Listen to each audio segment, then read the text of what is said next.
Hello, beautiful souls. Welcome. Welcome to my channel. It's a real honor today. I have a very special Hello, beautiful souls. Welcome. Welcome to my channel. It's a real honor today. I have a very special. Hello, beautiful souls. Welcome. Just bear with us while we. Hello, beautiful souls. Welcome. Carla, can you mute yourself so I can go through without a big group? Okay, is this Carla? Okay, so Carla, if you have two devices on, it will echo. The air cushion sole makes So every step soft. Number 2, the specialized heel and arch. let's try that. Okay, let's try again. Now unmute yourself. Let's see. How's that? That's better. There we go. Wow. No problem. Sorry about that, everyone. All right. So welcome. I was on last week with Carla's deck, the lovely the Tulku Oracle, which you can see behind Carla on the wall. And this week we're going to have a little chat with Carla about the cards, about the deck, a little bit about her journey, and any questions that came up last week that you would like to discuss. And yeah, so I just want to say welcome, Carla. It's a real honor to have you here. Thank you. Yeah. For those of you that don't know me, my name is Sadhana, and I'm an intuitive reader and healer, and really dab into all things metaphysical, from shamanism to yoga to plant medicine, all kinds of things. And so it's a beautiful community that has gathered here in this place, and I want to thank you for being a part of it. And also thanks to Jan. Thank you for the membership. It's been great. I added the membership to my channel not that long ago so that we had a safe place for some deeper conversations and study without I don't know, it's hard to describe it. I'm really affected by the unwelcome. I don't like the word troll, but that seems to be the common word for people in the chat who just want to be there to upset, annoy, spam, and things like that. And so in the members only community, we've had some lovely educational sessions. And so that's been a real bonus. But that's not what this is about today. Today, this is about Carla. And so, hi, Donna. I wanted to just start by asking you, Carla, to tell us, we've all, not all, but many of us have read your bio that's in with the deck, as long as on your website. And can you tell us how the journey initially with the Amulets and your experience at the Chopra Center, how long ago was that? Like how far back in your journey? It's a really long story, so I'll try to be more succinct with it. But the Chopra Center is more of a recent aspect of it. I, for many years, lived in an ashram, and that took me to Kathmandu and the creation of a guru statue, a murti, a large one. And so in that work, I worked directly with traditional metal workers there. And that's all men, it's like from father to son. And so it had its incredible challenges and gifts. To be welcomed into that community was really an honor. So I had that connection through my meditation practice with this, not only the spirituality of the melting pot that is Kathmandu, between Buddhism and Hinduism, and even there's Muslim there, and Christians. It's all reflected in the art. And so that was kind of where, as an artist, I just landed, because actually I got a tarot reading by someone. This was like over 20 years ago. who said, I see you creating pendulums. And at that point, that was just not on my radar. I didn't do anything like that. But eventually it came out. The idea came to me to do amulets. And that was because I got hired by the Chopra Center to do a large fresco for their New York little center they had there for a while. So those things linked together, and I decided to try making amulets. And the amulets were all born from my own experience and my own practice and my connection with Nepal, primarily Tibetan and Nepali, Newari connections. And also then more, some of it became tailored to the Chopra Center, public, the clients that would come to the events. And so then I started selling at the events, and it kind of unfolded from there. It's been a long journey. I think I started, my first amulet was in 2005. So. Wow, I'm sorry, I'm muting myself and unmuting myself. I have somebody power washing my house and it's very noisy here. Oh. Can I ask you about amulets specifically? So in the parts of Nepal and Tibet and northern India where you were, are amulets worn or carried, or are they in what way are they used? They're worn. I mean, and that you'll see that in traditions all across the world, in, traditional cultures where they still have a connection with that. And I think we still express that as well, even in North America and in the West. And there you'll see, like, there's a whole Tibetan tradition, and they're called tokchas, which is the card that you talked about last week, one of the cards.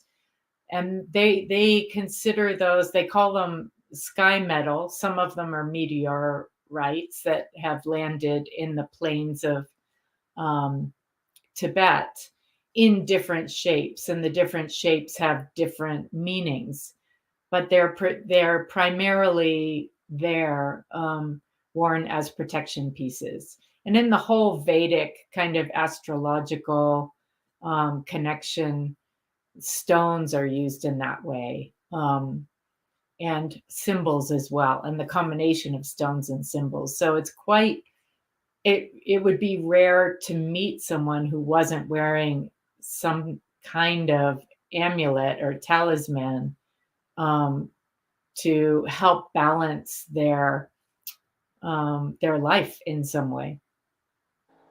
Although the people that I've connected with in India, bracelets and rings seem to be more common than a pendant, and I guess that's part of what I was asking you. Oh, I see. Yeah, it can be in different forms. Like with Vedic, it's all the time. You're seeing the rings and things like that. In Nepal, you'll see a lot of amulets worn as necklaces, and Tibet. Okay, so this word means amulet. No, tokcha is that's the sky metal. Those are those sky metal shapes that then become amulets. So in a way it is, but it's kind of a particular kind. That's very Tibetan.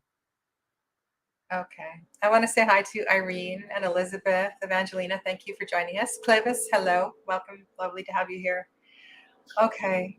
So can you tell us a little bit about working actually with the metal and the men that you worked with, and what it was like to be a North American woman? Did you have other language, or did this just come through, like how did it all begin, the actual practical side of starting to work with metal? Working with metal is something, I've done sculpture before, and also metal is kind of in my lineage, copper and silver workers in my ancestry. And that was because my guru at the time said, here's something for you to do, make a murti, and it took me 12 years to make it because I hadn't done anything like that before. So I had to, people call, for anybody who's familiar with Milarepa, who was a Tibetan yogi who had to just keep doing building the same building over and over again. They used to call me Karla Refoxo because I had to keep redoing that statue. But I had already been going to Nepal regularly and spending 4 months of the year there. And I had a connection with, I was a Thangka painter, Tibetan style painter. And so I connect that's kind of my,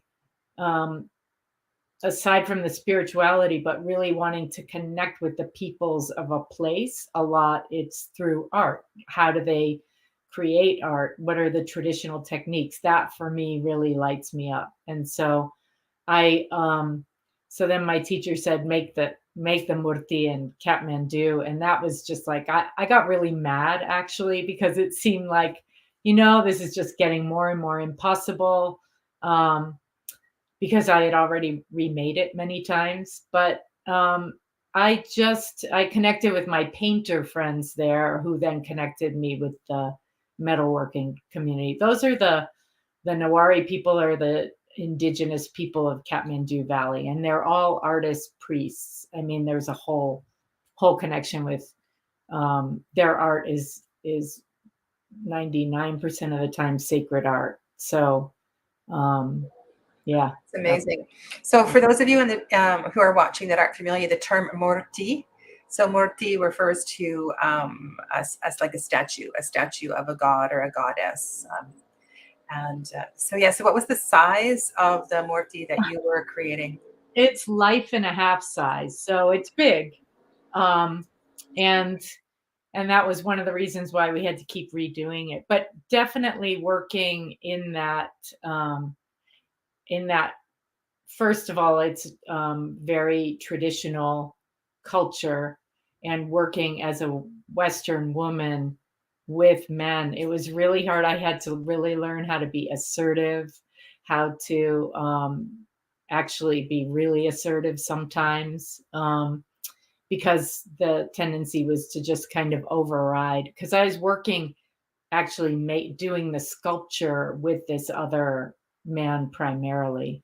And I learned a lot. I learned a lot about sculpture, and I also learned a lot about all kinds of things. Yeah. So are you a sannyasi? Were you in like in robes when you were working, or what were you? No, what were you wearing? Just regular clothes that I could get dirty. No, I lived in an ashram, but I never took sannyas. It wasn't. Okay. I lived there for a long time, and in the end, the parting of ways was a good thing, and I left with a lot of blessings and gifts in my life, and also some things to work through. Yeah.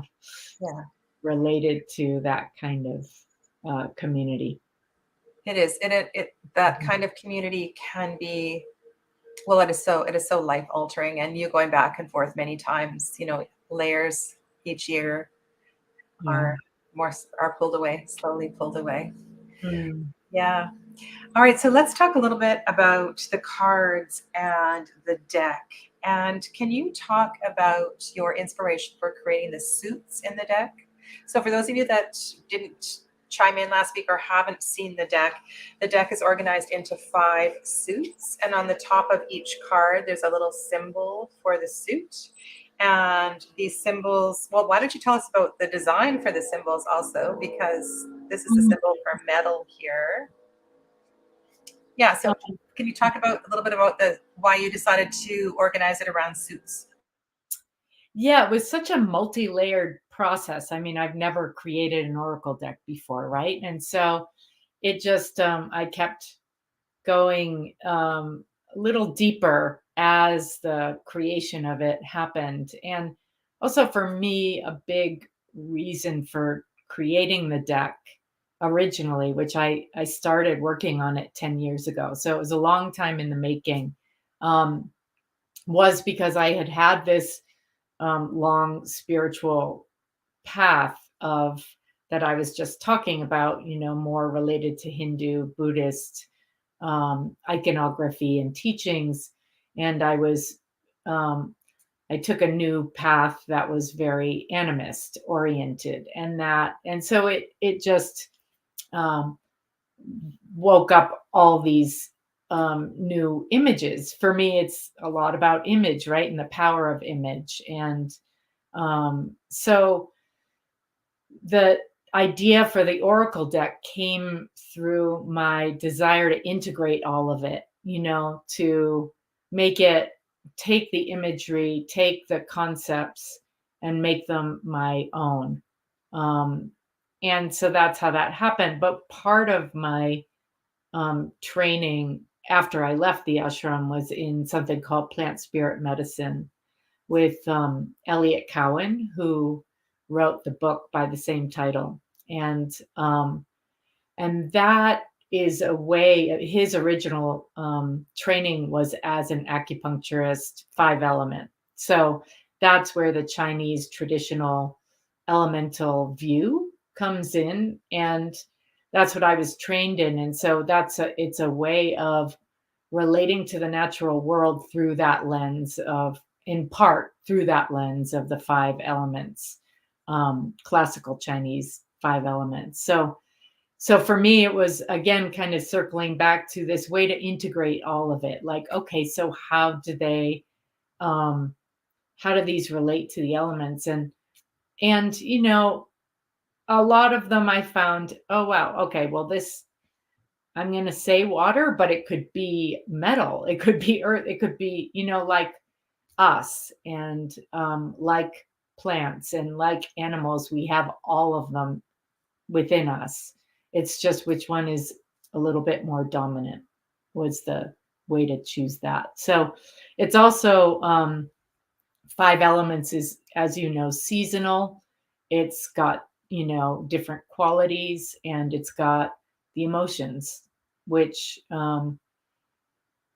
that's a big piece of it. It's like to try to bring that focus of balance and honoring of all of the emotions into the picture somehow, even if it's layered. It's fascinating. It's really fascinating. And some of the cards, and well, you heard me say this last week. So, for example, the hummingbird is in the suit of fire. This is a gorgeous card, by the way. And in the shamanic training I did, one of my most challenging directions was the direction of the north. And in working with the north, part of the sadhana is the solo fires. And so there's this real interesting blend of medicine. And when I meet something that connects and just brings another piece of the web together, I find it absolutely fascinating. But at first glance, when I think of hummingbird, I don't necessarily think of fire. Of course, it's joyful and it moves quickly, and so there's that as well too. But I appreciate it when a deck has layers with which to work, and sometimes those layers won't work for me. And I just got some notes here that I made for last week's video. If you haven't seen it, I'll try to remember to link last week's down below later. So the suit of fire is connected to summer, which makes sense where we are.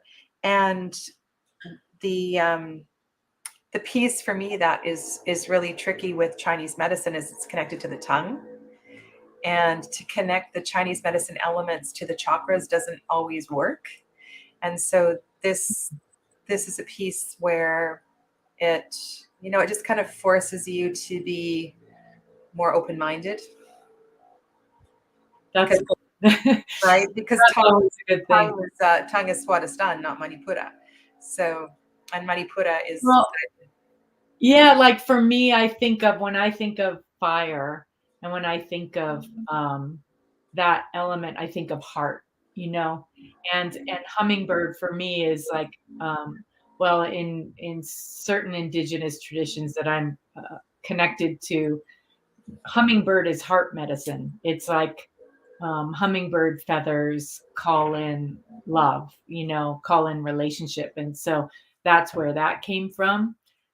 So there's like, I actually am not familiar with the tongue aspect of Chinese, fire element. So yeah, there's just so much to learn. My God, the layers are infinite, really, and that's why I like images so much, because they hold so much. They hold so much possibility. And one of the things that you touched on last week that I really loved was when you were talking about the Jaguar card and who Jaguar is to you, is very unique and personal and intimate, as it is for me and for everyone. And so, what like my favorite thing is to do a reading with someone and have them tell me what they see in the card and what stands out. And it's 9 times out of 10 nothing I would have focused on or noticed, because it's like a direct message to the person. Yeah. I think it's really, really important. And I do a lot of tarot teaching. And I'm sorry, I'm just going to repeat. I have somebody power washing my house, so if you can hear noise while I am not muted, it's not a technical thing. When we're reading tarot and oracle, I find that the most potent readings come through when we just allow. We allow spirit, we allow our heart, we allow whatever needs to come through. And over time, we build a confidence with that and a level of comfort. And that comes through working with familiar decks. It comes through time, it comes through experience. But it's really important. And it's lovely to hear that a deck creator doesn't feel offended if somebody else reads their card in a different way.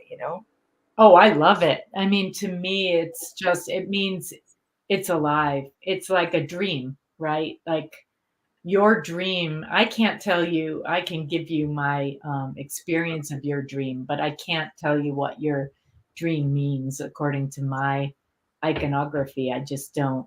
I feel like there's so much more there that's unique. So Yeah, it's really it's so important. Yeah. Do you read tarot? not tarot, no. I No. wish. I wish, but I just do readings with this deck. Okay. Not just. Don't say just. That's true. It's an ongoing learning, even as the creator, even as the person that these images came through, and that, with long association with the meanings, or at least one version of the meanings. It's an ongoing journey of deepening. And so I also just want to really honor what you said about that last week as well, like there and now, that it's a deep depth over time type of thing, that it to not be discouraged if I like to share that with people, to not be discouraged if you can't really figure out how to use these cards in readings in the same way that you might use other cards. It's like a language, that learning a new language, I feel. And that's true for me too. It's a different way of seeing and communicating. It is. And I think of deck creators like Marie White, who created the Marielle Tarot, and some of the interviews that she's given on her second edition, and her evolution from the time she actually did the paintings to the time that Schiffer came out with the second edition. Her relationship with the deck has changed. Yeah. And so and she honors that in every person who's reading with her art. And so it's beautiful. It really is. There is no right way to That's read. yeah. It's Your gift is a connection for us, to universal consciousness. And I believe that these archetypes are out there, and somehow, in some magical way, the talented artists, they tap into this. And sometimes it's not conscious. Like Yeah. what comes through in the art is, can come out even to you, I believe, years later. That, whoa, okay, like mind blowing. Isn't this amazing? Like I had no idea what I was painting here, but look at this. And we all have these aha moments that slowly start to unpeel. Yeah, it's like I read or I heard like an Elizabeth Gilbert um interview one time, and she was talking about a book that she had this idea for this novel that she feels like that the ideas are kind of circulating up there here in the collective, and they find like a good energetic match for that idea to come through and become manifest, right? But one time she didn't follow through, and the exact same book came through someone she met years later. So I feel like this deck just came knocking on my door, and it took me a long time, but I did open to it. Yeah, no, it's really beautiful. And I love the original take on some of these pictures. It's really something. And I never, just now I'm looking at this card and thinking about how people like myself, picking up feathers and collecting things from nature, maybe it's rocks or whatever it is that we pick up. There's so many gifts that are out there. And I'm really just looking at this one, thinking about the gifts of all that is around us. It's so funny because then that card started showing up sometimes for writers. Like the feathers were like, you gotta start writing type of thing, writing from the mystery and writing. Oh, that's really sweet. Yeah, thank you, Evangelina. Here's a question from Andrew. Oh, and you know what? This is a new. After I finished this, I thought, how could creators just keep doing this? This is like a ton of work, like so much unforeseen, so many details, and so it's a big project. And I thought, okay, this is my one and only deck, and I'll move on to other things perhaps. But the other day I woke up just knowing I had to do an ancestor deck. And so what that's going to look like, I've been doing a lot of ancestral like reconnection work. And so that seems like it's in the works. And exactly what that's going to look like, I think that's also very multi-layered, how it will be organized. But I'm working on the images. Beautiful. Thanks for asking. Yeah. I want to ask you about, so this might be a weird question, the suit of metal. Do you feel more connected to the suit of metal or the element of metal? Well, that's an interesting question. Why do you ask? Because it is the medium through which you share your gift primarily. In plant spirit medicine, from that lens, in the 5-element lens, each person has all of the different elements, obviously, but there's one that is called the causative factor, right? So this is the one that, oh, that's beautiful. Thank you. That's encouraging, Andrew. It's encouraging. So there's one that is like in homeopathy, you have a constitutional remedy, right? There's this one that just matches you energetically completely. And I've been told mine in the 5-element realm is metal, even though people think, oh no, you're fire, you're, whatever. But metal is definitely in there in all different ways. And metal, for those of you who don't know, in that through that lens is connection to the divine, to that the emotional component is grief and loss, but it's also value, like what is of value it can be about worthiness, self-worth. There's a lot of different aspects to it, but it's the element where seeking divine guidance and connection is probably the most signature piece of it. So you asked about the symbol. The symbol for that I came up with because it's like the sun, and it's like that guiding force. It's beautiful. Yeah. And like this is a card that, I mean, I'm certified yoga nidra teacher in a couple of different lineages. And so I've worked with Sankalpa for a long time. And so this is a pretty special card to me. I work individually with people in developing their Sankalpas. And so it's not very often you have that as a keyword in a deck. So that was a pretty special card to show up here. You have quite a range of,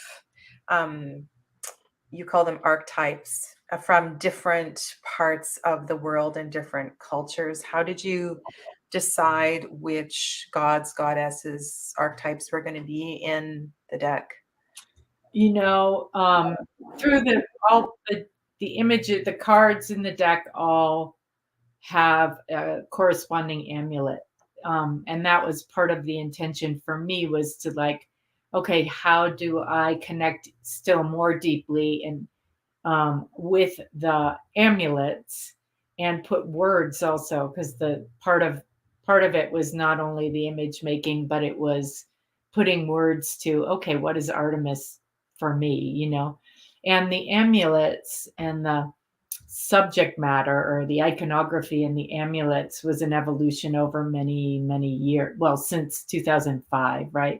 So it started with the chakras and 7 mantras, and then it just went into gods and god. Well, Ganesh was the first one that I did, and then it just kind of expanded from there. And a lot of times, the amulets that I created, someone would come to me and say, I really need an Artemis amulet, this. And so then it would give birth to iconography that was outside of like the traditional Hindu, Tibetan iconography. So, yeah. Okay, so why 53 cards? It was 52 originally. And the last, it just was like, there's one more. It was just a feeling. It wasn't, I mean, I could look at numerology a little bit. I don't know very much about numerology, but I like the number 8. Bye, Donna. Thanks for coming. Yeah, that was, I have more amulets, so I could have gone further, but it's just like, okay, this is it. This is complete. Okay, I just had to ask that question. If you were to choose an amulet for me, what would you recommend? Ooh. And you can answer later. You can think about it. Yeah, let's sit with it. Okay. Do you have a favorite card in the deck? The one that comes to my mind immediately, which is kind of obvious, is throat chakra. But let me sit with it some more. Okay. Do you have a favorite card in the deck? Ooh. Well, I was very curious that you picked up on the intensity of the Dragon Phoenix card. I wouldn't say it's my favorite, but when it shows up, it's like, ooh, okay, this is big. And that's something that I didn't know was going to happen when I created it. And even the amulet doesn't have that energy. So I like that. I like that I like the cards that have kind of they hold surprises for me in that way. They definitely step up and say, in terms of the art, I like the jaguar too. It's gorgeous, yeah. And Bear Eagle Goddess. I like the way that Which is here's the Dragon Phoenix card. Mhm.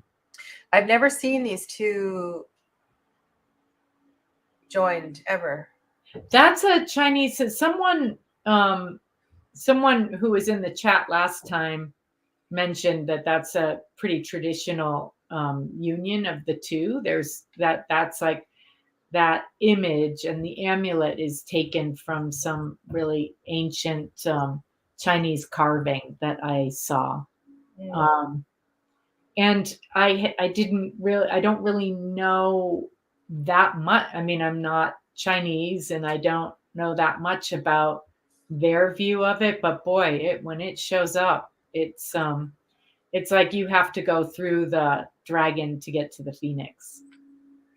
It's really powerful. Mhm. Powerful. And I mean, like, this is an energy I work with on a daily basis. And Yeah, but at the same time, I didn't feel this art like I feel the power of Durga. But I'm glad that this energy is here, and I need to sit with the art. And sometimes I find with collage art, it takes time to see the layers. Mhm. To allow them to come to the surface. You might describe something in the guidebook and I'm going like, where is that? Like, right? And it takes Yeah. time to find it. And also, like, I pay attention, like, to what is the person seeing right away? Like, what's the first hit? It's like when I would, sell jewelry and it's all out for an event. What's the first thing that people go towards? That really says something. There's a first impression kind of thing, and then there's more, if you open to the more. But it is interesting to see what the first impression is. Yeah. And Andrew has a question. So Andrew asked, what is your sun, moon, and Venus sign, if you know? My sun is Scorpio, my moon is Virgo, and my Venus is Sag. He'll probably come back with something. Andrew loves this stuff. Somewhere, and this is an energy that I spent many years in Japan, and I speak Japanese, and I lived there, actually connected to Reiki energy before I even knew what it was when I lived there in my 20s. And Ava Lokiteshvara energy, so the masculine earlier energy that kind of morphed into the energy of Kuan Yin, has always kind of been around me. And then more recently, when I was studying with a Japanese Reiki master who's very, very closely connected to Usui Sensei through his mother, learned that the energy of Kuan Yin is one of the symbols in Reiki medicine.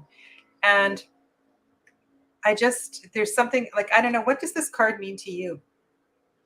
Well, aside from, Kuan Yin, compassion, a lot of times that card to me shows up, and that was like, okay, well, I guess this is what Kuan Yin wants to look like. It's not like I set out to put an elk in there and the whole thing. But the elk is like that powerful vehicle that also has, like, so there's the masculine, feminine, both blended in this archetype, or in this god goddess, which is so beautiful. And that really regal being that just embodies this kind of presence, and as well as silence, though it's got a really loud bugle, and so, like, I pay a lot of attention to when that card shows up, to some kind of form of the vehicle, some kind of form of, because Kuan Yin in that card is more in the background. You don't even see, a lot of people don't even see her, but there's a way that it directs me to looking at both the vehicle for the person and what's in the background, and what, depending on what the question is. Okay. So there's a lot of cards in this deck that help us to find the union of the divine masculine and the divine feminine. And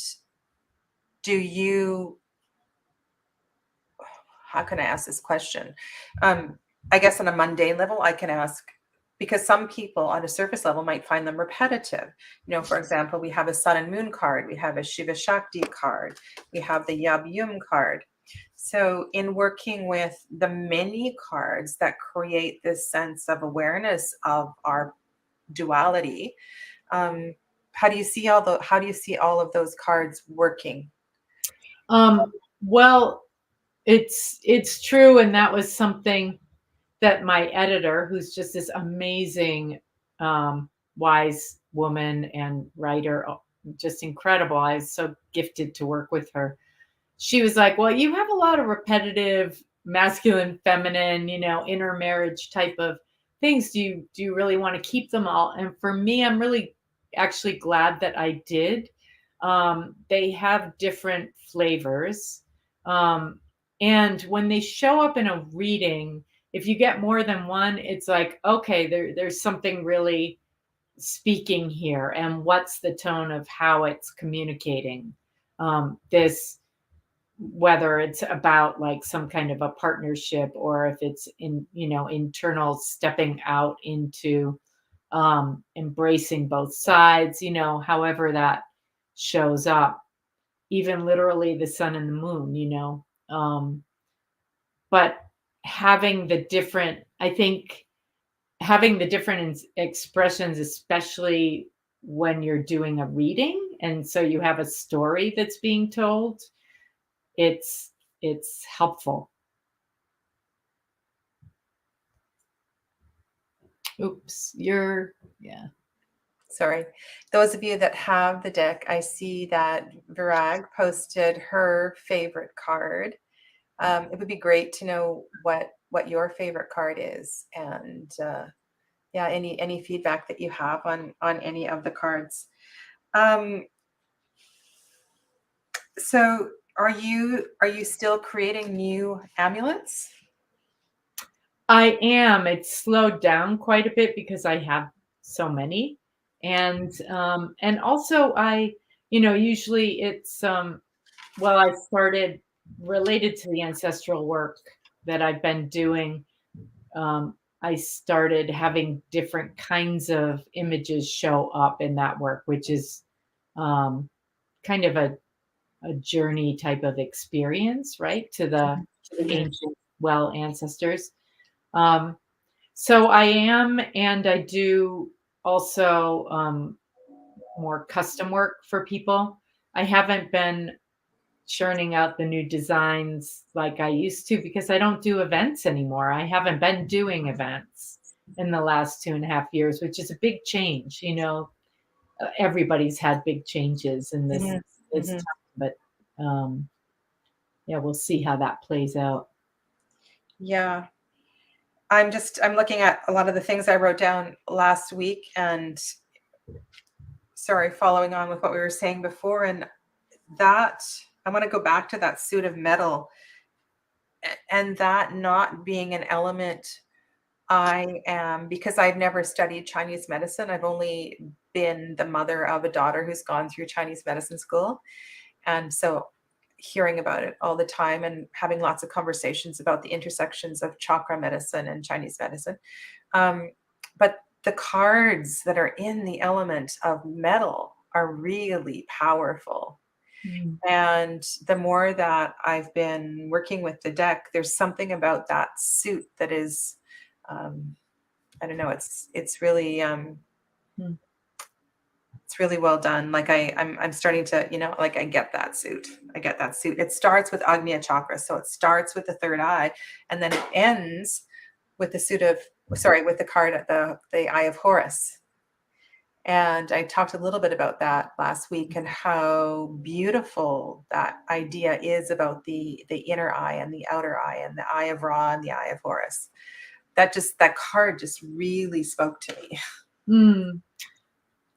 That's beautiful, because it's also like it that guiding, that being guided by that subtle vision is very is what both of those elements. And also the Eye of Horus card is also another one of those sun moon type of cards. Yes, it is. And one of the things I don't know if you've ever seen this tarot deck. I'm just looking for the card. It's green. I should be able to find it. So there's this image in the Marielle Tarot. And when I was reading your description and contemplating the Eye of Ra and the Eye of Horus, and then I just pulled out this card and started looking at it and thinking about it and the different times this message has been coming up. Anyway, I love the intersections and how all these things have come together. Yeah. Do you have a deck in hand? I do. I have one right here. One of the early ones. It doesn't have the edging. Ah, okay. So were there different editions of the deck? I just did a reprint. It's basically the same except for the pages of the book. I went with well, there were a few edits, right? But also like a cream paper, because I didn't like that it was so bright white on the inside of the book. Okay, so the version people are getting now is different? I have a mix of both, but no, the cards are exactly the same. Okay. So I thought what we could do is we could each pull a card for the collective and just do a little reading. So some of my cards are backwards. Just a second. Yeah, are you up for that? Yes. Okay, cool. There's a couple questions here first, or comments. Andrew says, well, Venus Sagittarius, definitely see the multicultural foreign aesthetics in the deck, but overall for me, the deck feels very watery, earthy, and fiery. Thank you for that, Andrew. Yeah, thank you, Andrew. Gomez,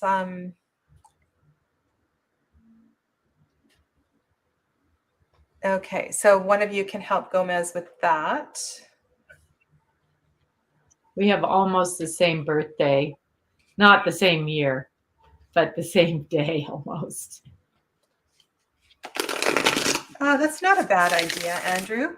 Deck creators have done this, Carla, where they've offered a small expansion pack. So you have your existing deck and then you can buy the expansion pack. Well, that's an interesting idea. It makes it seem not so overwhelming. Mm-hmm. Yeah, it's interesting to see how, like this got multi-layered. My idea for the ancestor deck, there's layers showing up, right? And I feel like my ancestors will inform me, but they'll do it in their own time. I'll just keep asking. Okay. All right, so we're each going to pull a card for the collective, and I invite you all to take a deep breath in and out.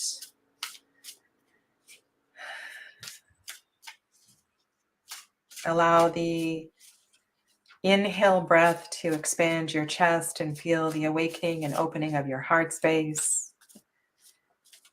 And allow the softness of the exhale breath to bring you back into your physical being. And if your eyes are closed, take your internal gaze to your eyebrow center. Just ask yourself, what is it that you need clarity on at this point?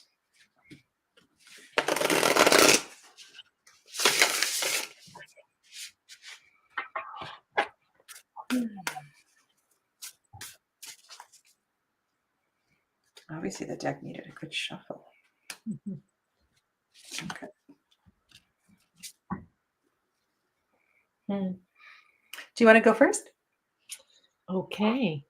So this is interesting because I used a different deck, I have decks like in different parts of the house, to pick a card for this time together. And I got the Sadhana, which is also the sacral chakra. And so this one to me has a lot of kind of magical fairy energy. It's that place of creativity that where you allow the unexpected to show up and you pay attention to what's kind of, let's see, there we go. You pay attention to the unseen realms in your expression. Vajrayogini is in the back, and this is her back here. That's her face, in a very benevolent kind of expression of her. But that is really the energy of the fluidness of emotions and honoring of all of the different expressions that are present and wanting to come through. There's this rainbow light that comes from, oops, it's hard to do this backwards, that comes from the amulet as well. And I'm not sure if you can see the little fairy being here that's informing it. Yeah, so anything you would like to add to that, Sadhana? Come on. I just picked, I can talk about Swadhisthana chakra for 4 Did you hours. pick the same card? No, I got Lakshmi. Oh, okay. Oh. Okay, so let's just talk about the fact we both picked a card from the same suit. Okay, so we're both in the energy of wood, the element of wood, the energy of spring. And I don't know where you are in the world, if that kind of optimistic energy is needed. A lot of us are coming out of ice and snow and late winters and things like that. So that's really a blessing. This sign of growth can be very uplifting, for a lot of people. The moon today went into Capricorn, I believe. So sometimes that's interesting to pull in. But what I wanted to say when you're talking about Swadhisthana, so in the element of Swadhisthana, we're working in the home of the Divine Mother.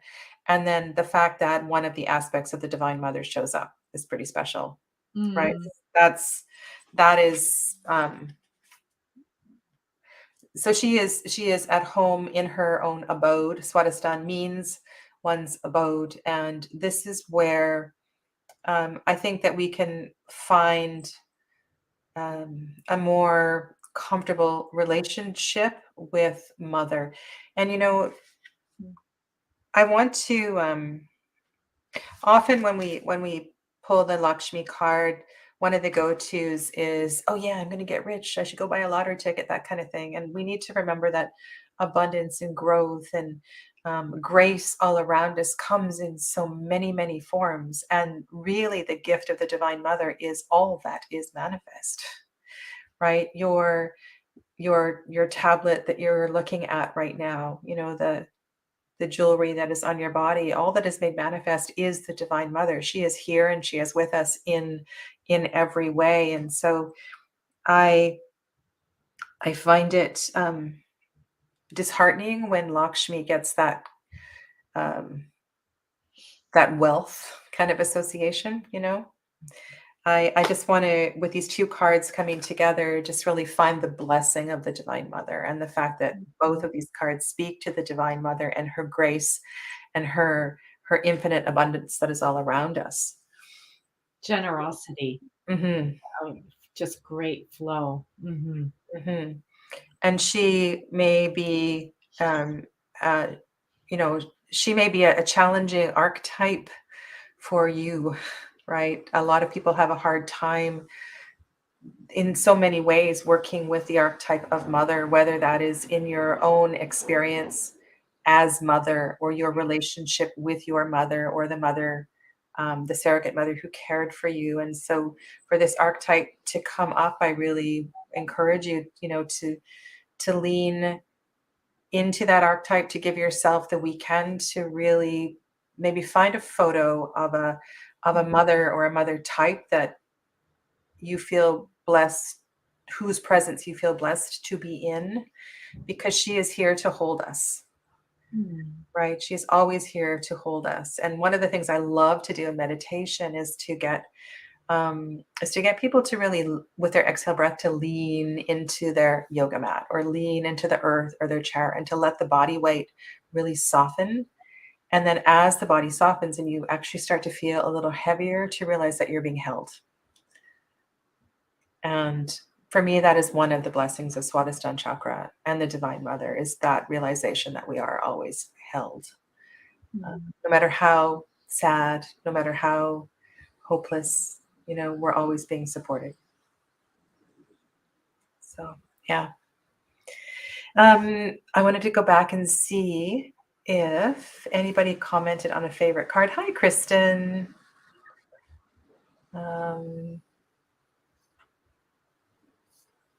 Everybody's helping Gomez with his astrology.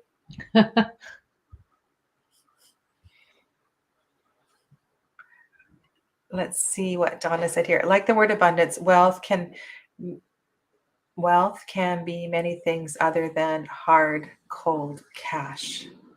Yes. Yes, yes. And I think that's just our culture, right? So to be present with whatever it is that we have at this time can really help.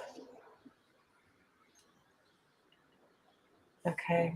All right. Do I have other questions? I have a lot of very specific card questions, and we're at the hour. So I wanted to, there's a few, some of them I've already kind of touched on. There's one card that really stands out as a different culture, and that's the Virgin of Guadalupe. So where did she come into the deck? Because she's kind of an anomaly.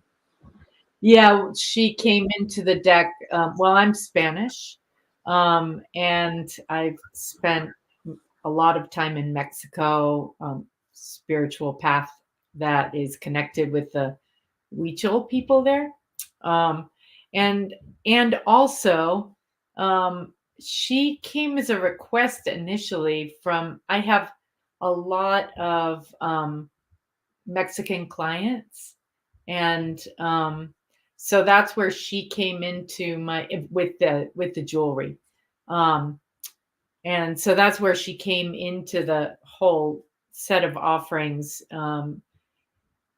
Originally was through a client, and then my own personal connection with her. She's like, talk about that mother energy. There's just something very particularly embodied by her, you know, in that, for someone who comes from a culture where she's quite present.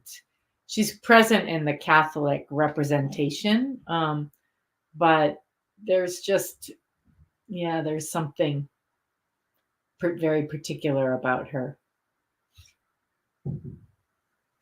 Okay. The mantras that you chose, are these mantras that you work with? Those mantras are all, again, connected to the amulets, and those are taught by the Chopra Center. So initially, I didn't work with those until I came into contact with them, and then they have like events and retreats where they teach all of those mantras, as well as the chakras and some other things like that. And for me, they've become part of my inner vocabulary and also my vocabulary. They weren't something that I was originally trained in my ashram years. Okay. It's very Chopra center. Got you. Got Mhm. you. Okay. Deer. You talked about the deer. Did you talk about Saraswati with the deer? The deer card really is another one that really spoke to me. And I think you mentioned Shintoism. Did you? No? Not extensively. Okay. As a reference, maybe, but not extensively. Okay. I had a question, and this was about, okay. So here's an example. So earlier on, I don't know if you've all been here this whole time, and thank you for hanging around with us for an hour if you have. The Sankalpa card. So the Sankalpa card is, so Sankalpa refers to, I'm just trying to think of how the yogis translate that word. It's not intention, it is a resolve. It's a resolve. So when I think of the word intention, um, the way that I work with Sankalpa is I help people to create an intention that feels kind of three-dimensional. So we work with something quite practical, and then over time take it to a higher and higher frequency. And so Sankalpa for me is definitely felt at the heart space. And it's also part of something that we voice. And the repetition of Sankalpa comes through the voice. And yet Sankalpa is sitting in the element of metal. So this is an example in the deck where I'm feeling the card is, it feels out of place for me. Mm. And so, yes, so can you talk about your relationship with Sankalpa? Yes, Sankalpa. For me, the metal aspect of it is that really almost like prayer energy of it, like that subtle connecting with something finer. And something like for me, it's like a heart vision in a certain way. It maybe I could call it that, like for myself, or a soul vision for myself. It's something that lives in my um, deepest heart. And so it's the subtlety of it, it's the refinement of it, it's the quality of it that to me is very metal, the prayerful type of.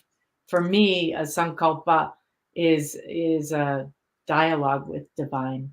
Hmm.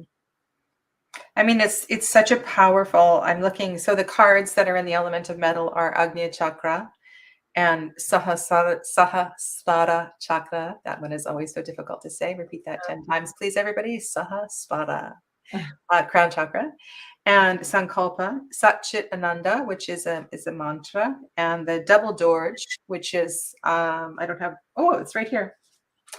I have never worked with this tool.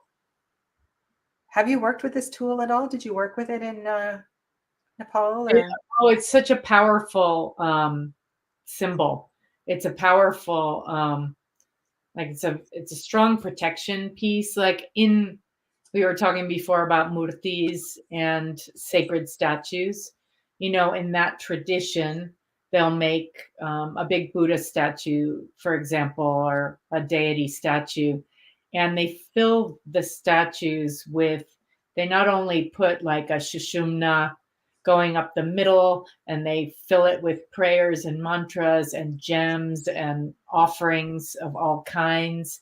And then they seal the bottom of the statue with a double dorje. And the double dorje, it's like protection, right? Those are two thunderbolts. It's illumination. It is so like it's integrity, it's invincibility. It's also like your dantian, or your navel chakra, that your real center, power center. And it's very clear and bright. So yeah, I have a friend who was doing some mediumship training with some other mediums, and she was wearing the double dorje amulet over her chest, but it was under her clothes. And they were doing some exercise where they were going up to each other. One person would lay down and the other people would put their hands on the person and try to pick something up about what they were going through or something like that. And with her, no one could pick up anything when she was wearing the double dorje. It was like it was sealed. Like it's like it's like an inner protection of the sacred, right? And she finally got it, took it off, and then people put their hands on her and they were like, oh, it's this, that, the other thing. All the doors opened. But it's a powerful, powerful symbol. Yeah, it really is. Okay, last one. Kali, you just decided to portray as a yantra. We don't have time to talk about what yantras are here. You also chose another aspect of the dark goddess, Durga, and then Lilith. So why 3 dark goddesses? Well, I love her, and those are different aspects. Like Lilith is just so going into the chthonic darkness, and just fearlessly and naturally navigating the void, I feel. And the Kali energy, at least that I connect to in the deck, is like really like this that lightning strike of here's something that is not fully representing love or in an honoring way or whatever, that is just being like cleared out of the picture, depending on what the reading is, right? But it's just like that boom, fierceness. And Durga in this deck, she shows up, like, I don't know if you've ever been to Nepal, but those yeah. Oh, I see. That's the answer to the dark goddess thing. Yes, that's absolutely true, Donna. Familiar. The Durga in temples in Nepal, they have doorways, right? So the shrine where the goddess dwells is behind those closed doors. And so there's like it takes some, well, first of all, Westerners aren't allowed to see inside a lot of those shrines. But there's like a courage in meeting Durga, in meeting that, and you're going to meet sometimes closed doors within yourself or in wherever you're going to come in contact with her. So there's different layers to it, but they definitely have different expressions. Yeah, well, they do. Anyways, just we need to close up our time together. We're past the hour, but I feel like I could go on talking to you, and it's been such a pleasure to have you here. Thank you for this beautiful offering. I'm very honored to spend this time with you, and that you take the time with the deck, and for all of you for showing up and supporting an indie creator, and also just being curious to go deep like that and brave. It's not something you find every day, so I honor that. Yeah, and if any of you want to go a little deeper with the deck, so I've been doing some deck deep dives on my channel, and if this is a deck that you would like to spend some time with and work more slowly with the energy of some of the cards, that's something I would be happy to do as well too. So let me know. Okay. So take good care of yourselves. Have a beautiful weekend, and I will see many of you on Tuesday. Namaste. Thank you, everyone. Namaste.